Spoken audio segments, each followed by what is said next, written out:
আপনি চিনলেন কি করে ব্রাদার?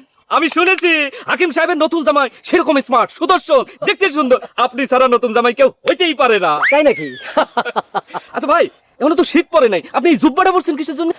শোনেন, আমি খুবই ফ্যাশন সচেতন। ফ্যাশনের উপর আমি পড়ালেখা করছি। আমার কাছে শীত গরম ইজ নট এ ফ্যাক্টর, ফ্যাশনটাই আসল। আরে ভাই, এই গ্রামে তো এরকম একটা জামাই দরকার ছিল, একদম ফ্যাশন সচেতন ভাই। আপনার আমার খুব পছন্দ হয়েছে। আপনি তো খুব জলি মাইন্ডেড, খুবই রসিক মানুষ। ভাই গ্রামে গঞ্জে ঘুরে বেড়াই, কাজ কাম নাই তো হাসি খুশির মধ্যে থাকার চেষ্টা করি। ঠিক আছে, আপনি সবসময় আসবেন, আসতে মনে করেন আর ভালো থাকে। আমি এটা শুনছি ভাই, আপনার আমার খুব পছন্দ হয়েছে ভাই। আচ্ছা ভাই, একটা প্রশ্ন জিজ্ঞেস করি। বলেন। আপনি যে বিয়ে করছেন হাকিম সাহেবের বড় মেয়ে, হ্যাঁ। কোন কাজী অফিসে বিয়ে করছেন? কেন, কাজী অফিস দরকার কি? আপনি কি বিবাহ করবেন? না না না না, আমি বিয়ে করছি, আমার ঘরে দুইটা আছে। কাম সেরে ফেলেছেন? ভালো ভালো। আমি আসলে জিজ্ঞেস করতেছিলাম যে আপনি যে বিয়ে করছেন মানে রিধিরে, জি, জি, এটা জি। কি আপনার পরিবার জানে?